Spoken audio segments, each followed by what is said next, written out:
Good afternoon. My name is Michaela Etheridge, and I'm a student nurse at the University of South Alabama's College of Nursing, and this is going to be my central line dressing change video.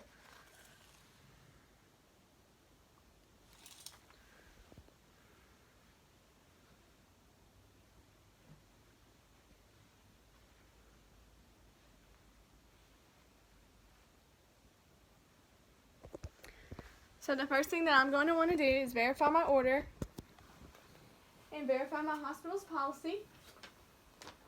And I'm going to gather all of my equipment that I'll need today, and then I'm going to perform hand hygiene. And I'm going to verify that this is my patient using two identifiers. So we have Jaguar Jones, MR number 4176352, MR number 4176352, and I'm going to go ahead and assess allergies. So we have allergy penicillin and allergy penicillin. So those match, and I would ask the patient if they had any other allergies that I need to know about, and then I'm going to explain the procedure to the patient and provide privacy. Next, I'm going to assess the site. So I'm going to inspect the site through the transparent dressing, and then I'm going to palpate through the dressing, and then I'm going to gather all of my equipment that I'm going to be needing. And inside my package I have a swab, and I have all of my other equipment. And for a culture, that would be indicated if I notice any signs of complications or any infection, which would be redness, drainage, pain, tenderness, swelling, anything like that, and then I would get a culture.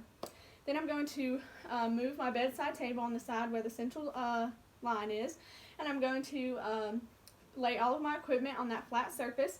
So I have all of my equipment here, and I would have it at my waist level or above my waist level, so that it would all be sterile.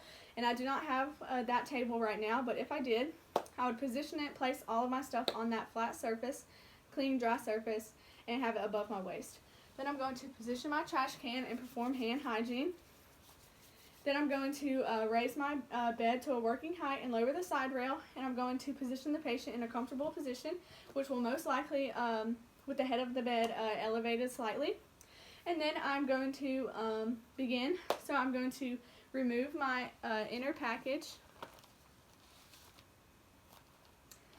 from the plastic, and I'm going to open up the outside, and I'm going to don my mask,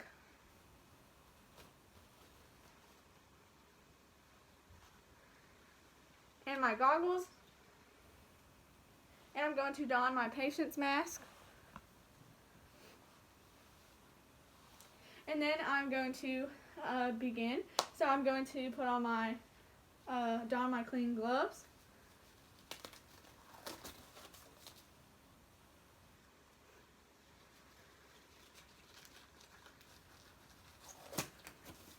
and I'm going to remove my patient's old dressing.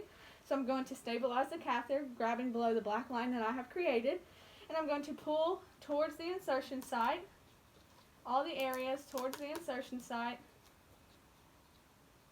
to remove. And I'm going to remove the old bio patch, and I'm going to inspect the catheter site, the catheter and the surrounding skin for any signs of complications, and if I saw any, this would be the time for me to get a culture. And now I'm going to dispose of my gloves and the old dressing. So glove to glove and skin to skin, and dispose in my trash can. And then I'm going to perform hand hygiene, and I'm going to open up my sterile field. So I'm going to open up these flaps, and I'm going to open up the flap closest to me last, and I'm going to don my sterile gloves. So now I'm going to don my gloves. Let's just move this so you can see me good. So I'm going to open up my package. I'm going to lay it on my flat, dry surface, keeping it well away from my border. And I'm going to begin. So I'm going to go with my dominant hand first, up and away from my body. And then my non-dominant hand.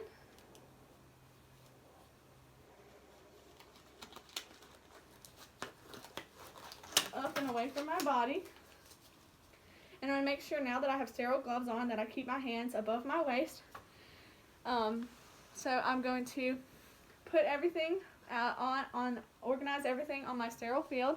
So I broke sterility by moving my computer, but I just have to make sure that you can see all areas. So I'm going to organize on my container, making sure that the container is above waist level. And I'm going to keep everything away from the 1-inch border, just keeping everything towards the midline. And in the hospital, I would make sure that this was above my waist. So to remedy this being unsterile, I would have it above my waist. So now I'm going to clean. So the first thing I'm going to clean with is the alcohol swab. So I'm going to throw that away. And I'm going to clean. So I'm going to clean from the insertion site in circular motions, going out from the insertion site, making sure not to go over any area twice. And then I'm going to throw that away. And then I'm going to get my ChloraPrep swab, and I'm going to vigorously clean. So I'm going to stabilize my catheter, making sure to grab below my black line. I'm just going to clean in back and forth motions vigorously, vertically and horizontally around the site and at the site. So vertically, horizontally. And then I'm going to actually clean the catheter, and I'm going to make sure that I swab with this for at least 30 seconds.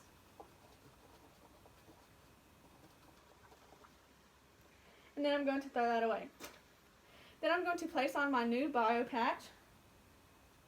So I'm going to place it with the blue up and the words up. And I'm going to place it. I'm going to make sure not to touch where I just cleaned. I'm going to place it on.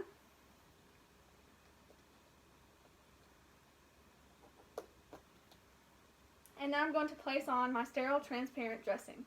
So I'm going to get my dressing, and normally I would have a larger Tegaderm, but for right now I only have the small one, so I'm just going to stimulate using the big one with this. So I'm going to get my Tegaderm. I'm going to make sure not to touch the underneath sterile part, since my left hand is contaminated, because I grabbed the catheter with my left hand, and I'm making sure to throw everything away above my waist. So I'm just going to place this on the catheter site, making sure that the catheter is midline, and I make sure that the Tegaderm is smooth and that all areas are adhered. Then I'm going to remove the plastic outer part, and I'm going to go with my finger around the edges to make sure that it is all adhered correctly, and I'm going to use this part for my label. So now that I have my sterile dressing on, I am going to remove my sterile gloves, so glove to glove and skin to skin, down towards the trash can. I'm going to remove my mask,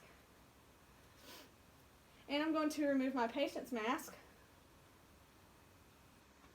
And then I'm going to perform hand hygiene, and I'm going to label.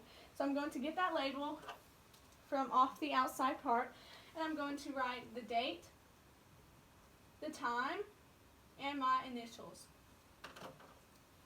I'm going to take that off,